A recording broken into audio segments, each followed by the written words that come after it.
amém?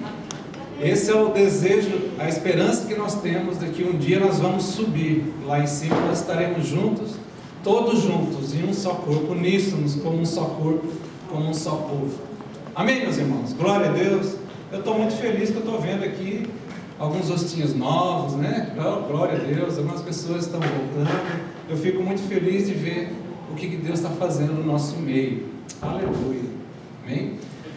Queridos, eu estou com uma palavra no meu coração queimando esses dias, e tem tanto quanto falar sobre algo da qual está ardendo no meu coração. Eu gostaria já, sem demora, de já entrar de voadora já na mensagem.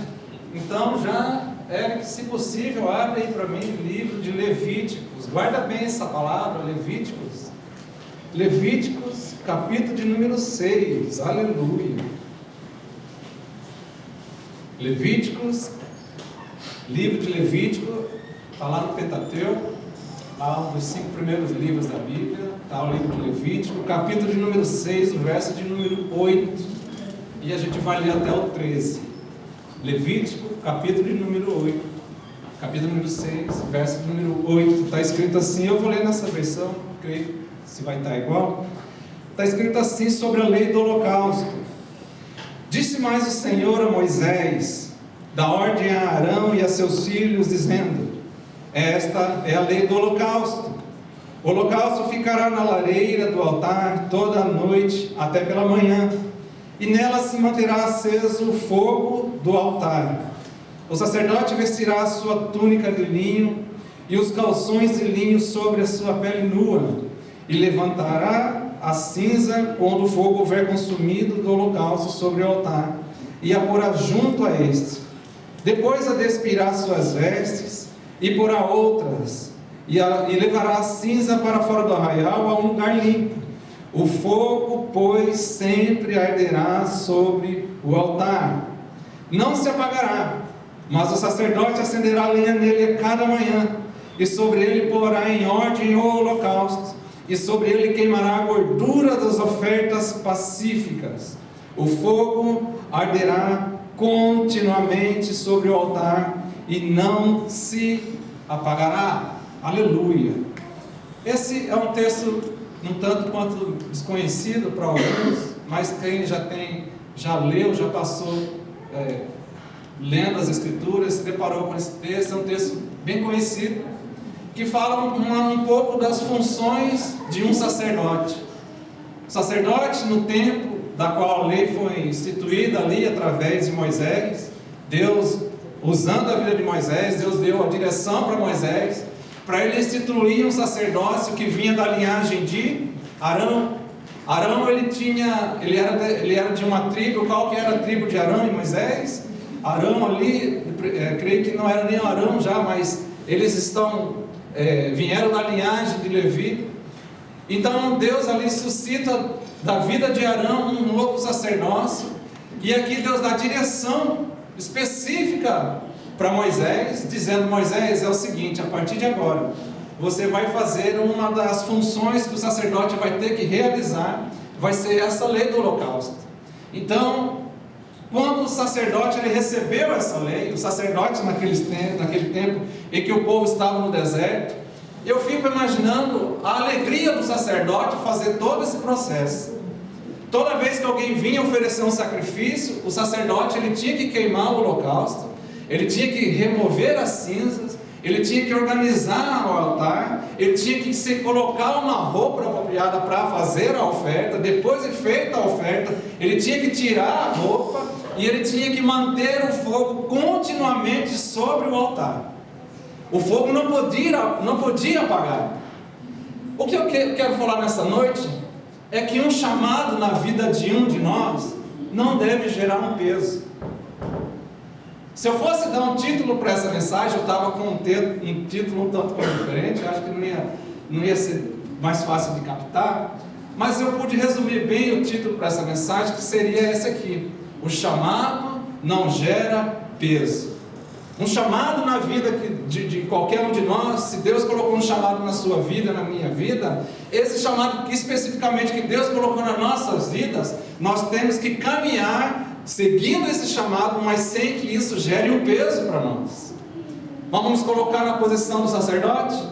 O princípio daquele ato ali, né, era um princípio interessante, da qual ele tinha que queimar o holocausto, ele tinha que vestir a roupa própria, ele tinha que subir no altar, sacrificar ali, depois de sacrificado a oferta, poderia ser um novilho, um boi, uma ovelha, ele tinha que colocar todo aquele o holocausto em ordem, ele tinha que queimar aquele holocausto, ele tinha que, depois de queimado, tirar, separar a cinza, ele tinha que vestir uma outra roupa, levar uma cinza para fora do arraial, ele vestia e ele tinha que permanecer com aquele fogo que estivesse sobre o altar, queimando continuamente. Aleluia! E sabe o que é mais interessante? Ele tinha que fazer todo esse processo com alegria.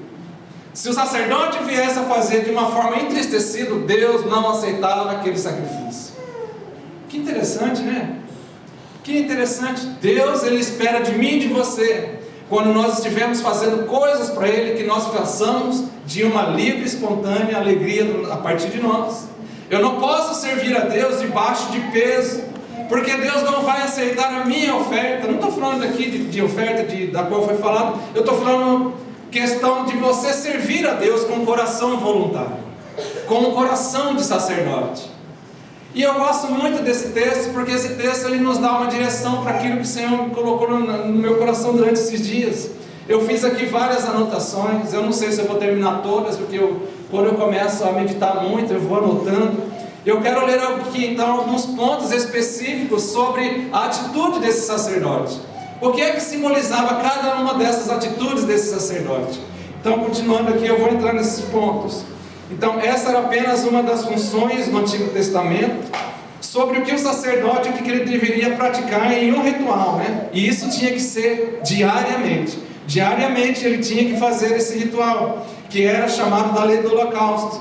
Vamos então aqui ter um entendimento do que é que significava cada ponto nesse rito, é que significava algum dos pontos. Primeiro, vestir a túnica de linho e calções de linho sobre a pele. Tem uma tipologia sobre isso aí, que simboliza uma pureza e separação do mundo para servir a Deus.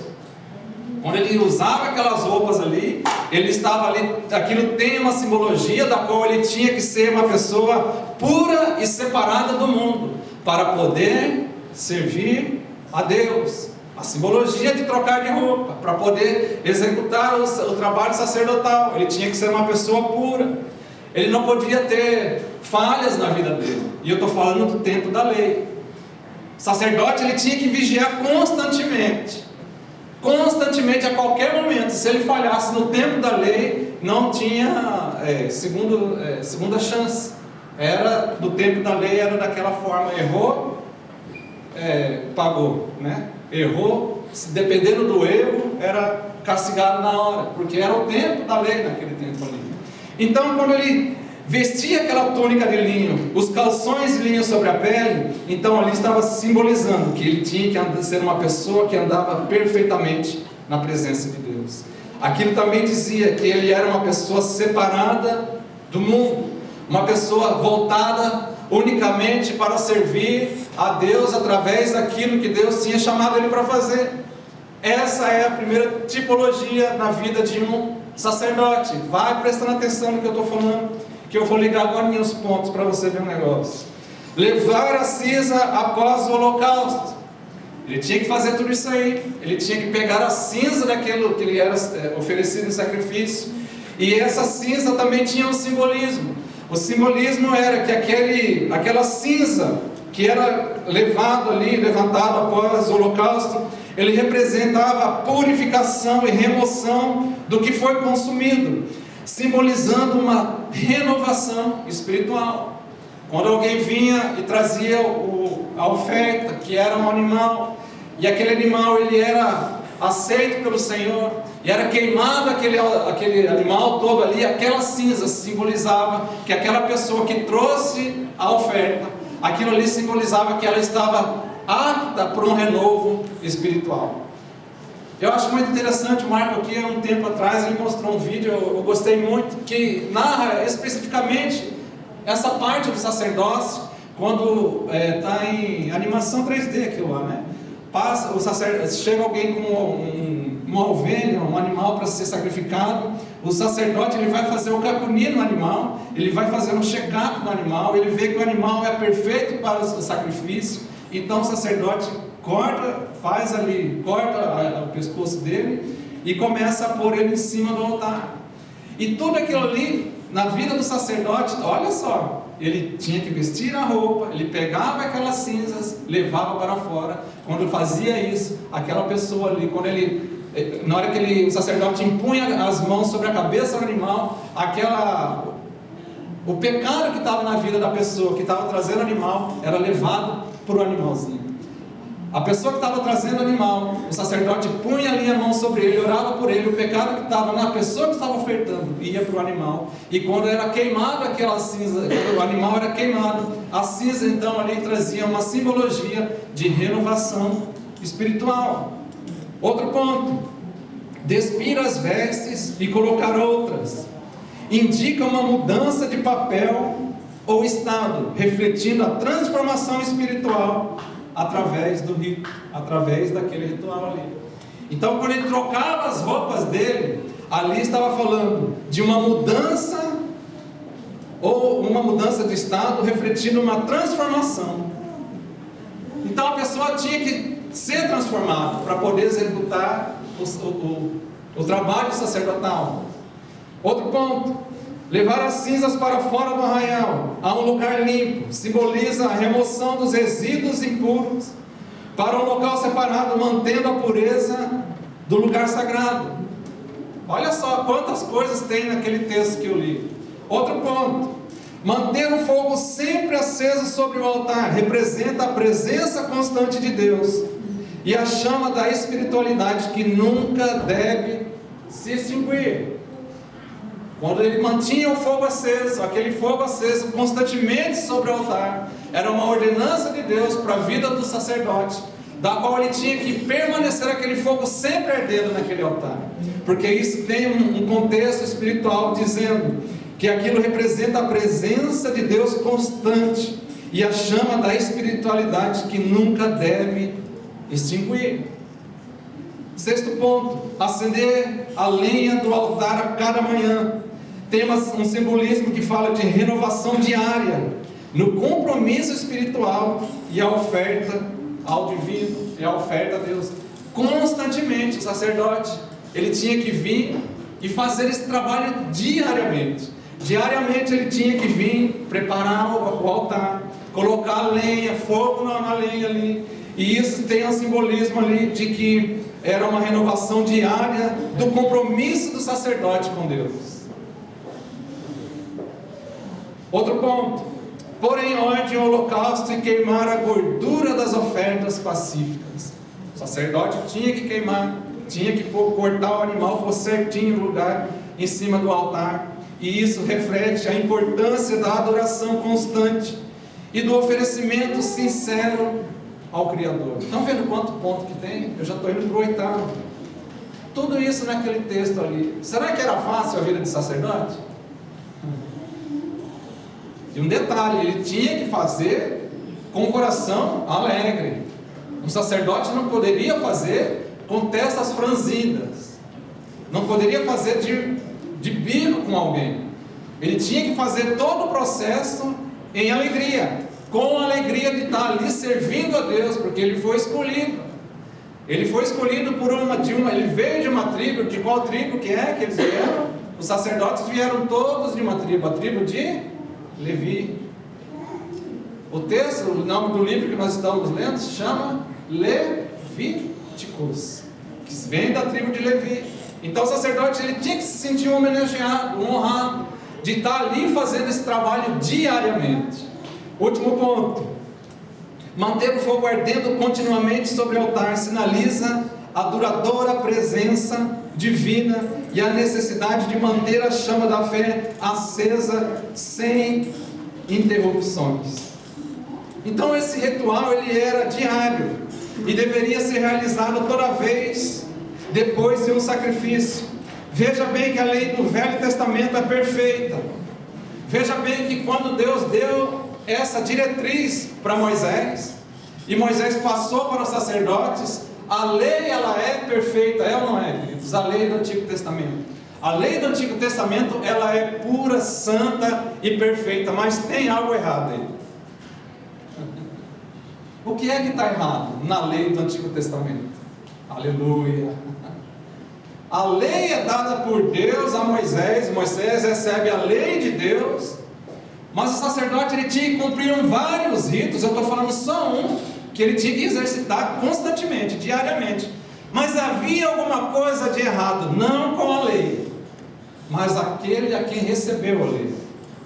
O sacerdote, juntamente, parecido eu e você, o sacerdote ele era formado de uma matéria chamada carne.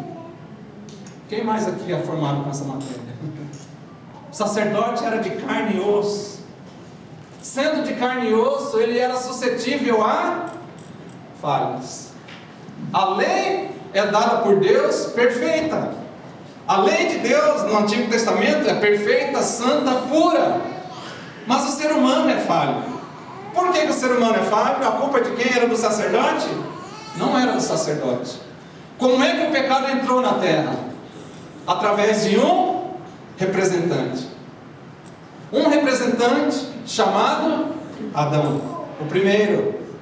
Através da vida daquele representante, e ele errou, os sacerdotes vieram também a ser suscetíveis a falhas por causa do erro de um homem.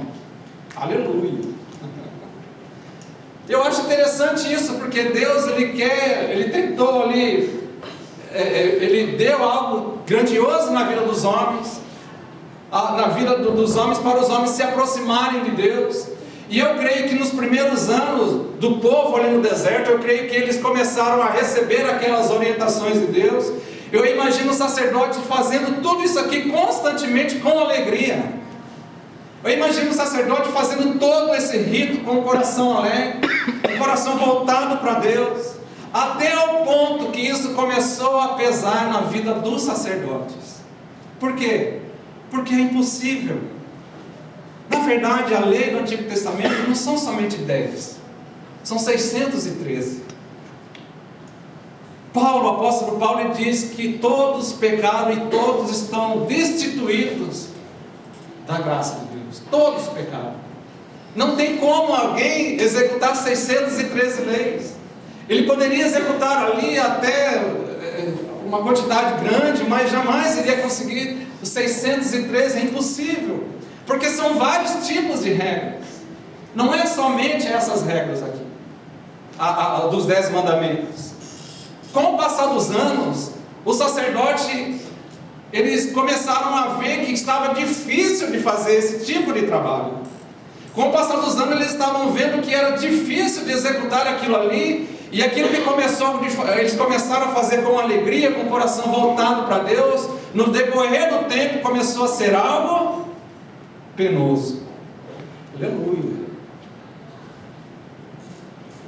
Hoje nós estamos no tempo da graça, na dispensação da graça. Eu me arrisco a fazer uma pergunta, da qual eu não quero a resposta. Fica com você mesmo. Você tem sentido peso em servir ao Senhor? Se você estivesse no tempo da lei para executar a função de um sacerdote desse, será que você conseguiria um mês? Como que é isso? Que negócio estranho. O homem ele se esforçava em tentar agradar a Deus, mas ele não podia, simplesmente porque o homem é feito de uma matéria chamada carne. E a matéria chamada carne, ela é suscetível à falha. Nós estamos tendo curso de maturidade aqui, é muito bom ter um curso de maturidade. Porque no curso de maturidade a gente pode explicar claramente isso. O ser humano ele é formado de três formas: espírito, alma e o mais frágil de todos, a casca do ovo, a carne. Quando nós deixamos que a carne tome conta, a carne ela começa então a alcançar a alma e ela começa a tentar corromper algo divino que é chamado de espírito. A Bíblia aqui está dando umas orientações incrivelmente para nós nessa noite. Eu espero que você tenha com o coração atento para aquilo que vai ser ministrado nessa noite. O chamado de Deus, ele não deve ser penoso para você. O chamado de Deus tem que ser com uma alegria no coração. Porque nós vivemos hoje num tempo da qual a lei já não é mais necessária. Porque alguém pagou um preço por nós. Nós cantamos aqui, alguém, um santo, ele se fez carne e entre nós ele habitou. Ele pegou uma cruz que era nossa e ele pagou um preço por mim e por você.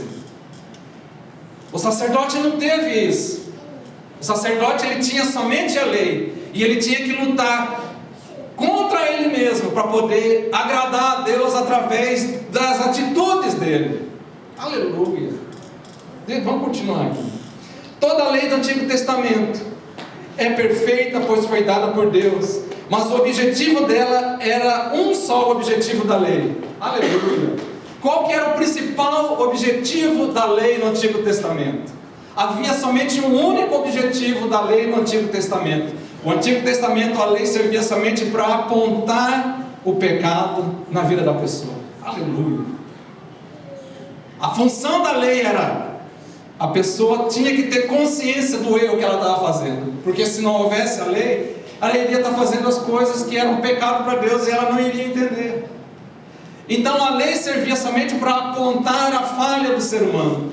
E quando a lei apontava a falha para o ser humano, a homem, ele tentava, se esforçava, ele tentava agradar a Deus através de algo chamado merecimento.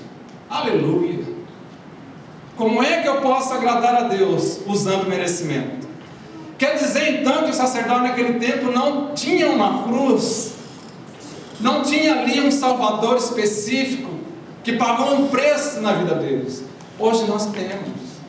Há 2000 anos atrás o Verbo se fez carne e entre nós ele habitou, pagou um preço por mim e por você. Nós não temos que ter um coração penoso quando estamos fazendo algo para Deus. A nossa vida tem que ser uma vida alegre, porque você não tem motivo para estar triste, querido. Por mais que as circunstâncias estejam grandes, as tempestades estejam grandes na sua vida, você está no tempo da graça, da qual o Senhor Jesus já pagou o preço por tudo isso. O Senhor Jesus, ele se fez doente para que você fosse são. O Senhor Jesus, ele se fez pobre para que você fosse rico. O Senhor Jesus, ele carregou todas as suas dores para que você fosse riaco, paciente, alguém aqui. Por que nós muitas das vezes murmuramos? Se nós estamos no tempo da graça. Tem uma solução para isso: falta de conhecimento da graça. Aleluia. Se uma pessoa tinha muitos animais naquele tempo, veja bem, a pessoa, ela tinha muitos animais, então ela poderia pecar muitas vezes. Por quê? Porque tinha muito animal. O animal libertava aquela pessoa do pecado. Ou a pessoa chegava até o sacerdote, já vinha ali, cometia adultério, já tinha ali um cabritinho já para adultério, aquilo ali era para outro tipo de pecado. Ele já vinha, trazia para o sacerdote impunha a mão, o pecado que estava na vida do camarada ia para o animalzinho, e ele era livre do pecado. Isso uma pessoa que tinha muitos animais para serem sacrificados. Mas e agora quem não tinha muitos animais? E agora quem não tinha a condição de ter muitos animais, quanto uma pessoa que já tinha, uma pessoa de posses? Ele tinha que se limitar a olhar para ele, para a situação dele, olhar para a lei e falar: eu não posso errar 1 milímetro, porque se eu errar 1 milímetro, o Senhor me fulminará. Eles perceberam agora como que era viver no Antigo Testamento? Lembrando que a lei, ela era boa, perfeita. Era uma lei santa, a lei de Deus. Deus não ia dar algo estragado para o ser humano. Porém, o ser humano era corrompido por causa do erro de um representante chamado Adão. Aleluia. Então, quando a pessoa tinha vários animais, isso facilitava a vida do homem na antiga aliança. Agora imagine comigo um pecador que não tinha muitos animais para o sacrifício. Ele ficaria limitado e sentiria uma sobrecarga espiritual, originado pelo peso da lei. Então, quando a pessoa ela não tinha ali muitos animais para oferecer sacrifício, essa pessoa ela andava sobrecarregada por causa da lei, porque a lei apontava o erro dela. A lei apontava para o erro dela, ela não poderia de forma nenhuma errar para com Deus. Aleluia. Com o decorrer do tempo, o homem foi se afastando da lei e ele começou a ser guiado pela carne. Quando essa lei começou a vir na vida daqueles homens da antiga aliança, e aqueles homens começaram a sentir o peso da lei, porque era difícil a pessoa ter uma vida santa no Antigo Testamento, ter uma vida santa e estar ali tentando merecimentos chegar a Deus através de merecimentos. Isso fazia com que o homem aos poucos fosse afastando de Deus. Vocês lembram Moisés quando morre? Quem é que sucede Moisés? Josué. A Bíblia fala no livro de Josué que quando Josué morre, livro de Juízes, quando Josué morre, o que é que acontece?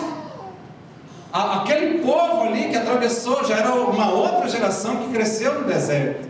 A Bíblia fala que quando Josué morre, apareceu uma geração que não conhecia ao Senhor. E aquela geração que não conheceu o Senhor, o que foi que eles fizeram? Na primeira oportunidade que eles tiveram, afastaram de Deus e da sua lei. Por quê? Porque era mais fácil servir a outros deuses.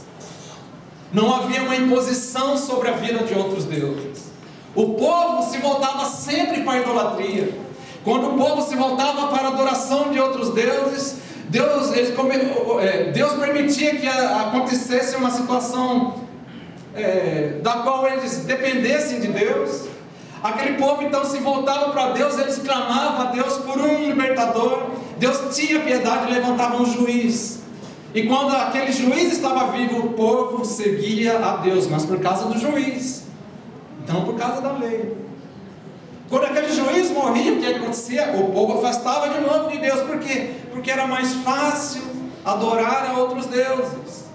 A adoração a outros deuses era mais fácil, porque não havia o peso da lei. Aleluia. Continuando. E isso vai se estendendo. O povo vai chegando numa situação da qual o povo, você vê, a partir do livro de Juízes, você vê essa luta do povo voltando para a idolatria, e eles voltavam para Deus quando Deus permitia uma situação na vida daquele povo. E era sempre assim, o povo, Deus lutando com o povo sempre voltando para uma idolatria, até chegar ao ponto de que não eram mais os homens que estavam mais fugindo de Deus, ao ponto da qual os sacerdotes estavam corrompidos. Os sacerdotes estavam corrompidos porque eles também, por serem seres humanos, formados na mesma matéria de eu e de você, eles também estavam sentindo o peso da lei.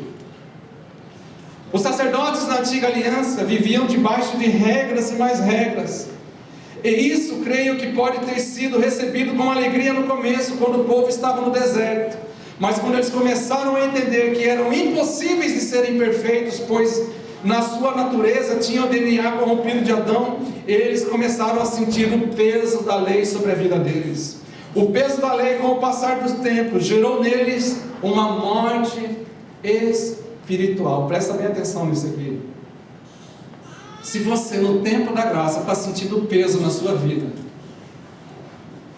um peso da lei, um peso do pecado na sua vida, se você exercendo alguma coisa para Deus ou não aqui na igreja, isso pode te levar a uma morte espiritual.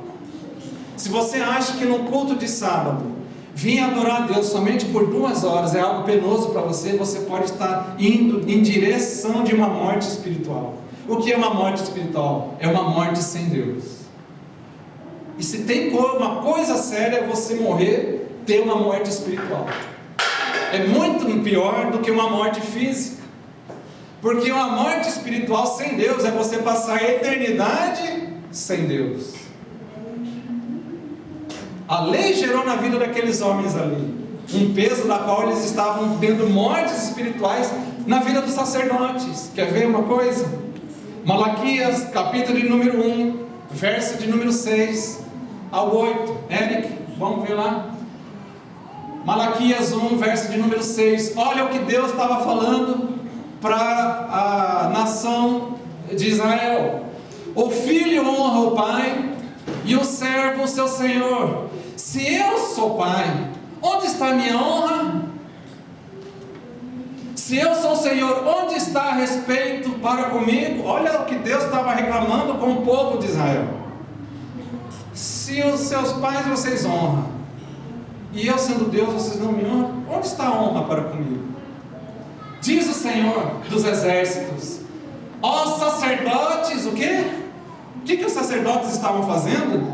Sacerdotes que desprezais o meu nome. Vós dizeis: em que desprezamos o teu nome?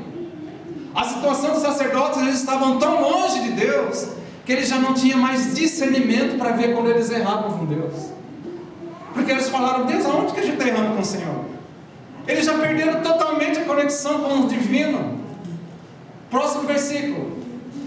Aí Deus falando: ofereceis sobre o meu altar pão imundo, e ainda perguntais em que havemos profanado. Olha a situação dos sacerdotes. Nisto que pensais, a mesa do Senhor é desprezível. Quando trazeis animal cego para o sacrifício, não é isso mal? E quando trazeis o coxo ou o enfermo, não é isso mal? Ora, apresenta-o ao seu governante, apresenta ao prefeito da sua cidade. Acaso lhe terá agrado de ti, se te for favorável? Diz o Senhor dos exércitos. Malaquias era o último livro do Velho Testamento. Malaquias foi o antepenúltimo profeta do Antigo Testamento. Houve o último, que ele tinha um outro nome. Uma voz que clamava no deserto. O último profeta da antiga aliança. Aquele que dizia que ele não era digno de amarrar as alparcas daquele que estava vindo em rumo dele. Aleluia. Mas Malaquias, ele era o antepenúltimo. A geração de Malaquias era essa aqui. Quando a Bíblia tem um tempo da Bíblia, quando passa de Malaquias para Mateus, segundo historiadores, durou aproximadamente 400 anos depois de Malaquias, até que se ouviu uma voz no deserto. Aleluia. Veja a situação desse povo. Por que esse povo ele estava tão desprezando o Senhor? Por causa do erro, eles tentavam não errar com o Senhor. Como eu e você, nós tentamos não errar com o Senhor. Porém, nós temos uma vantagem maior do que eles. Por quê? Porque o preço das nossas vidas já foi pago, aleluia. O preço já foi pago, mas eles não tinham isso.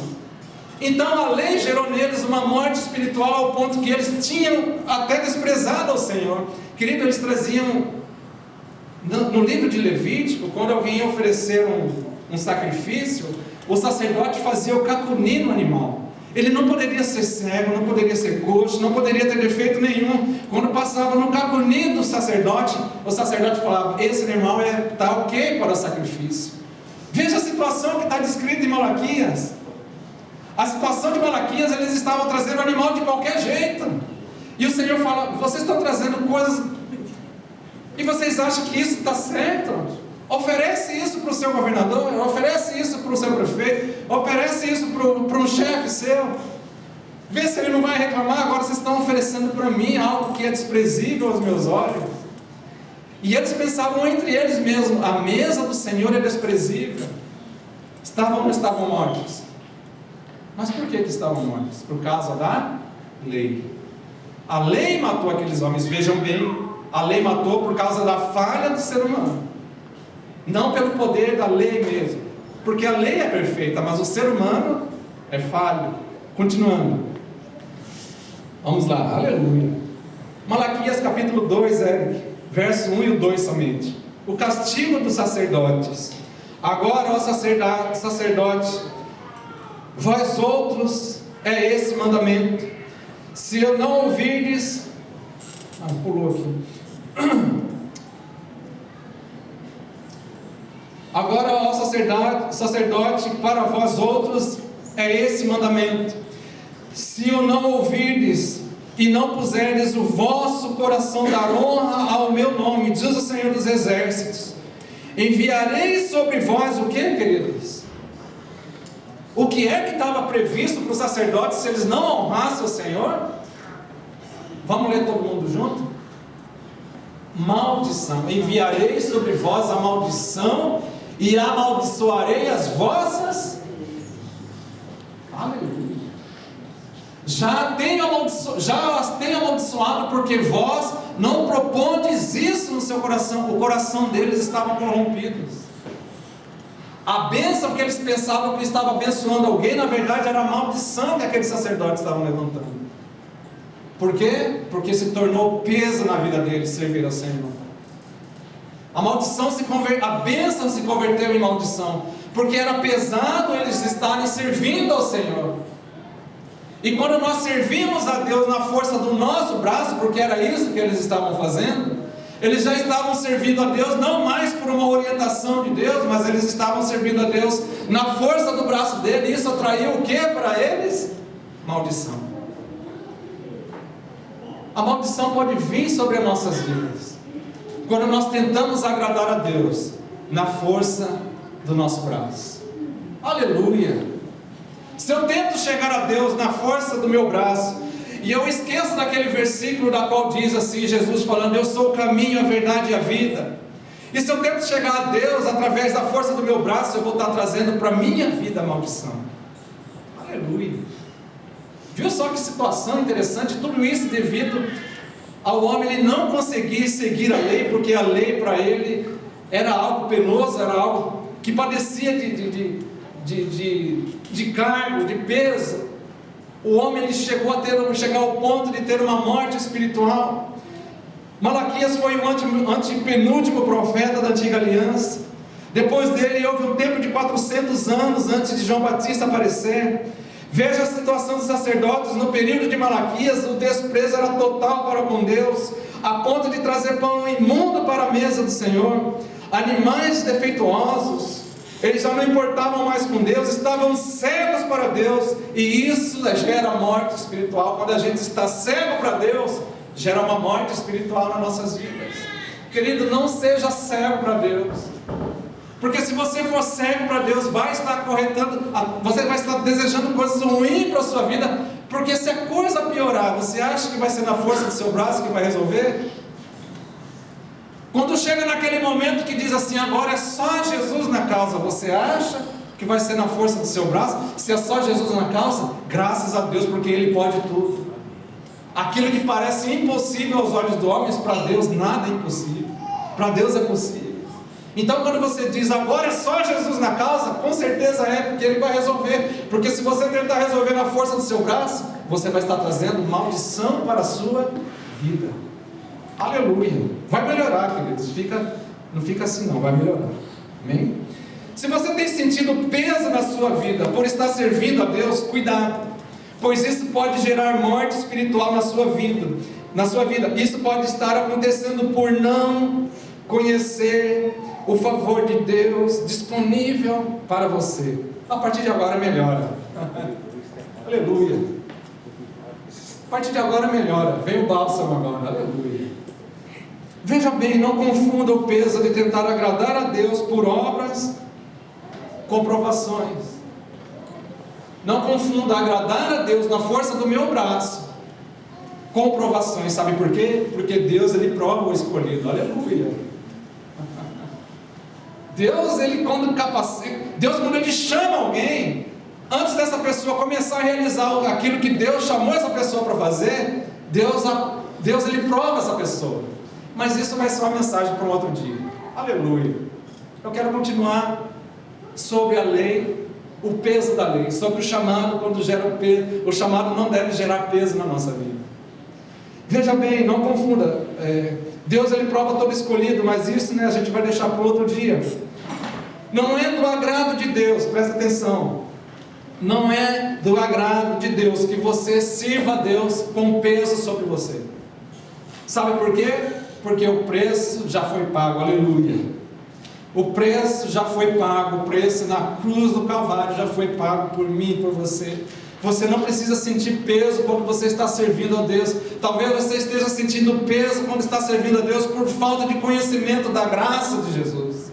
da graça do Senhor. Se você não entender a graça de Deus, você vai tentar estar realizando as coisas na força do seu braço, e isso vai gerar peso na sua vida, e essa pesa vai te afastar de Deus, vai chegar ao ponto que você vai estar desprezando a Deus, como os sacerdotes escritos no livro de Malaquias estavam. Alegre-se no Senhor. Alegre-se no Senhor. Ele pagou um preço por mim e por você. Hoje é culto de ceia, e no culto de ceia nós vamos reforçar isso, porque um culto de ceia não pode ser um culto normal. Como diz lá em 1 Coríntios, capítulo número 11, verso número 23, no final, que diz o quê? Faça isso em memória de mim. Nós vamos agora entrar nesse assunto. Se você está servindo ao Senhor, faça com o coração alegre. Você está no tempo da graça, já não está mais debaixo da lei. Aleluia. Quantos homens e mulheres de Deus, que tiveram o chamado de Deus, estão sobrecarregados por estar tentando pagar um preço da qual já foi pago? Quantos homens e mulheres de Deus já abandonaram, já saíram da presença do Senhor, porque o peso para a vida deles foi tão grande que eles tentavam realizar as coisas sem ter o entendimento da graça do Senhor. E quando nós não temos entendimento na graça do Senhor, realmente fica penoso, realmente fica cansativo. Realmente ouvir o pastor 2 horas num sábado à noite fica penoso, quando nós não entendemos a graça do Senhor. Mas quando nós entendemos da graça, aleluia, a chave muda, as coisas começam a fazer sentido. A porta, a gente começa a entender melhor a porta quando está aberta, quando a gente diz que a porta está aberta. A gente começa a entender o ano da casa cheia. A gente começa a entender o ano de aceleração da qual a gente teve. Quando nós começamos a entender da graça, nós entendemos da qual nós não estamos mais debaixo da lei. E aí as coisas começam a acontecer na nossa vida, sabe por quê? Porque não precisa mais você carregar peso, porque o preço já foi pago. Vocês já ouviram? Já ouviram? Antigamente eu falava sobre isso também. Nós temos que pagar o preço. A gente tem que jejuar, a gente tem que fazer a nossa parte e pagar o preço.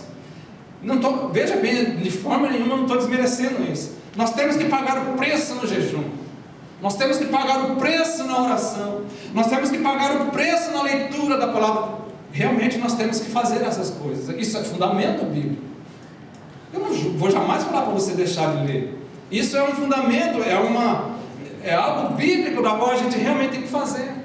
Mas isso a gente não pode, eu não posso jamais fazer assim, eu vou ler toda a Bíblia, Deus, eu li toda a Bíblia, agora eu quero que o Senhor veja o meu merecimento, eu quero a recompensa porque eu li toda a Bíblia, eu vou fazer 21 dias de jejum, e eu quero depois, no final desses dias, Jesus, o meu merecimento. Nós temos que fazer essas coisas, mas buscar a Deus de uma forma da qual nós não exijamos de Deus um merecimento, sabe por quê? Porque realmente nós não merecemos nada. Eu e você, nós fomos salvos, não foi por merecimento, fomos salvos, sabe por quê? Por graça. Vós fostes salvos pela graça. Isso não vem de vós, é o quê? Poder de Deus, aleluia. Nós fomos salvos sem exercermos nenhum merecimento. Jesus pagou um preço por mim e por você quando nós não queríamos saber dele. Eu era um desses. Quando vinha um crente na minha direção, eu virava do lado, não queria saber, xingava e chamava um monte de nome, até o dia, aleluia, que ele veio, ele teve um encontro comigo, eu tive um encontro com ele. E quando nós temos um encontro com o Senhor, alguma coisa tem que mudar nas nossas vidas. Nós nunca podemos ser o mesmo quando temos um encontro com o Senhor. Quantos homens então e mulheres estão afastados de Deus até porque eles serviram a Deus debaixo de peso, e esse peso chegou ao ponto de cegar a vista deles, eles estão longe. Jesus, ele diz lá em Mateus capítulo número 11, verso de número 28, se der, Mateus 11, 28, veja bem o que Jesus tem para nós. Diz Jesus falando isso aqui: vinde a mim todos que estáis o quê? Cansados e sobrecarregados, e eu vos aliviarei. Aleluia. Próximo versículo. Tomai sobre vós o meu jugo e aprendei de mim, porque eu sou manso e humilde de coração, e acharei descanso para as vossas almas. O peso de servir ao Senhor. Se você está servindo ao Senhor, está gerando peso na sua vida, a sua alma, ela está cansada. Mas quando você escuta essas palavras de Jesus, acontece o que está no outro versículo. Vamos ver? Porque o meu jugo é suave e o meu fardo é leve. Aleluia. Nessa noite, se você nessa noite entrou aqui sentindo um peso na sua vida, sentindo algo que você está carregando há muitos anos, memoriza essas palavras aqui. Jesus, ele quer fazer uma troca com você. Jesus, ele quer pegar isso que está pesado na sua vida, ele quer pegar esse pesado que você está com dificuldade de carregar, porque você está tentando agradar a Deus na força do seu braço, e não vai dar certo isso, porque os sacerdotes da antiga aliança não conseguiram, aqueles que eram escolhidos da tribo de Levi não conseguiram, não vai ser nós que vamos conseguir. Mas Jesus, ele fala: aprendei de mim, que sou manso e humilde de coração, e vós achareis descanso para a vossa alma. Eu não vou nem fazer essa pergunta. Um coração penoso, uma pessoa que está cansada, uma canseira na alma, quando escuta isso de Jesus, o que é que faz? Eu falo: Jesus, é agora, eu quero agora. Eu quero me aliviar, eu quero tirar todo esse peso da minha alma, porque eu não aguento mais, Jesus. Não aguento mais a minha vida nessa situação, eu quero me livrar desse peso. E você só está carregando esse peso porque você não tem conhecimento da graça. Vai melhorar a partir de agora, queridos. Aleluia. Se você foi chamado por Deus para realizar algo, faça isso com alegria, disposição, com perseverança, pois o jugo do Senhor é suave. Somente quem é chamado por Deus entende isso. Aleluia. Só quem é chamado por Deus entende o peso que tem. Você está carregando algo da qual você não consegue carregar. Só quem é chamado, a Bíblia fala assim: muitos são chamados, mas poucos os escolhidos. Isso tem a ver para a salvação, e tem a ver para aquele que se dispõe, está fazendo uma obra na casa do Senhor. Muitos são os chamados, mas poucos escolhidos. A pessoa, quando ela é chamada, ela sente um encargo sobre a vida dela, ela sente uma responsabilidade sobre a vida dela, uma responsabilidade que a impulsiona a fazer alguma coisa. Mas se ela começar a fazer essa coisa, como o sacerdote de Levíticos começou a fazer aquele trabalho diariamente, constantemente, e eu creio que ele fazia até com uma alegria, mas chegou um momento da qual ele não conseguiria corresponder à lei, porque ele era um ser feito de carne e osso, como eu e você. Ele identificava nele falhas, ele não conseguia agradar a Deus, então ele tentava agradar a Deus através do merecimento. Muitas das vezes eu sei o que é isso, porque eu também já vivi essa situação de estar carregando coisas pesadas, da qual não era da minha responsabilidade. Está carregando, sentindo peso. Eu e a Susan entendemos bem sobre isso. Está tentando fazer as coisas na força do nosso braço, sem entender a graça de Deus. Aleluia. Mas quando nós entendemos da graça, queridos, quando nós entendemos da graça, as coisas começam a mudar. Se você tentar carregar algo pesado, você não irá muito longe, pois vai chegar uma hora que você irá se cansar, e você estará fazendo não mais por Deus, mas você estará sendo movido pela sua própria carne. Se você tentar chegar carregando esse peso, você vai estar fazendo isso movido pela sua carne. Ontem a gente teve um estudo lá na célula dos jovens maduros, aleluia, e nós estávamos falando ontem sobre as cartas, Apocalipse capítulo 2 e capítulo 3, sobre as igrejas, as cartas de Jesus para as igrejas da Ásia. E aí a gente pode estudar um pouquinho de algumas igrejas. Trazer à memória só duas igrejas aqui rapidinho. A igreja de Sardes, aleluia. Sabe como que era a igreja de Sardes? A igreja de Sardes, aos olhos dos outros, era uma igreja avivada, mas para Deus era uma igreja morta. Se aquela igreja de Sardes, na Nova Aliança, no livro de Apocalipse, na visão dos homens, era uma igreja boa, uma igreja avivada, mas perante Deus era uma igreja que estava morta. Por quê? Porque eles estavam fazendo, a igreja estava acontecendo, as coisas aconteciam porque eles programavam, talvez eles tinham uma boa logística, talvez eles tinham recursos, mas era tudo provindo do homem, era tudo proveniente do próprio homem, porque para Deus aquela igreja era como uma igreja morta. Vamos ver isso, está lá no livro de Apocalipse, capítulo de número 3, verso de número 1, Apocalipse 3, 1, está escrito assim, lá no finalzinho, olha só, que tens o nome que vives e estás morto. Vamos ler desde o começo então. Ao anjo da igreja em Sardes escreve: estas coisas diz aquele que tem os 7 Espíritos de Deus e as 7 estrelas. Conheço as tuas obras, que tem nome que vives, mas na verdade está morto. Por que estava morto? A gente lendo esse texto, somente esse versículo 1 dá a entender que a igreja estava bem na igreja, mas estava indo bem na visão do próximo, do ser humano. Mas para Deus realmente era uma igreja morta, porque não estava Deus na frente daquilo ali, era o homem que estava na frente. Vai chegar um momento naquela carta ali, que Deus ele vai exortar aquele pessoal ali. Outra igreja que me chamou muita atenção, era a igreja de Éfeso, capítulo número 2, a igreja de Éfeso, capítulo número 2, verso de número 4, Apocalipse 2, 4, eu falei, era a igreja de Éfeso, Apocalipse 2, 4, olha só a igreja de Éfeso, era uma igreja, sublime essa igreja aqui, mas me quebranta muito essa igreja de Éfeso, porque se eu estivesse naquela igreja de Éfeso, eu ia ver uma escola dominical boa, eu ia ver um grupo de jovens bom, eu ia ver um grupo, uma células, vários tipos de células, eu ia ver tudo funcionando bem naquela igreja ali, porém existia alguma coisa que o Senhor ia contra aquela igreja. Tenho porém contra ti, que abandonaste o meu primeiro amor. De que adianta fazer as coisas se não for por amor? Ainda que eu falasse a língua dos anjos, se eu não tivesse amor, não me valeria mal, não me valeria de nada, porque eu seria igual ao sino que faz barulho ali.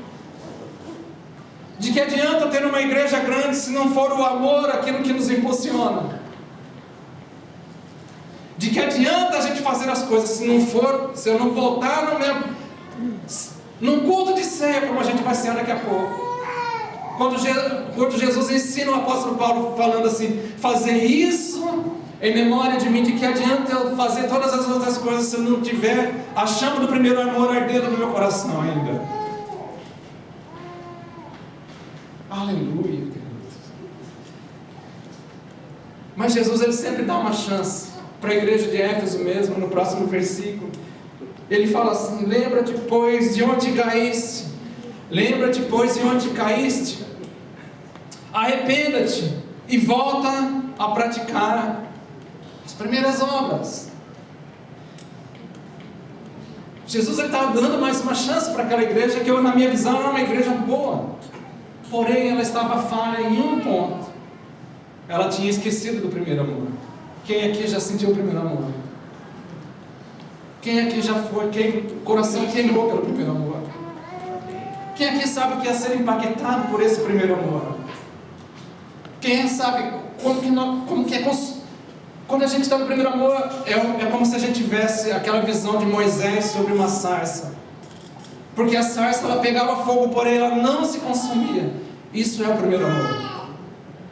Nós queimamos por Deus, porém nós não somos consumidos. O que é consumido é somente o pecado. Aquela igreja era uma igreja ótima, porém estava longe de Deus, porque eles tinham esquecido o primeiro amor. Jesus vai e fala para eles isso: lembra-te, pois, de onde caíste, arrependa-te e volta às primeiras obras. Por que nós não podemos sentir peso sobre o nosso chamado? Por que o nosso chamado tem que ser, quando nós lembramos do nosso chamado, nós não precisamos sentir peso? porque hoje nós não estamos mais debaixo da lei. Sabia uma coisa que eu estou falando desde o começo, que eu vou revelar agora para vocês? O primeiro texto que a gente leu estava escrito no livro de Levíticos. Aleluia! Sabia que hoje a herança de Levi não tem mais nada a ver com nós? Aleluia! Hoje nós estamos debaixo de uma nova tribo.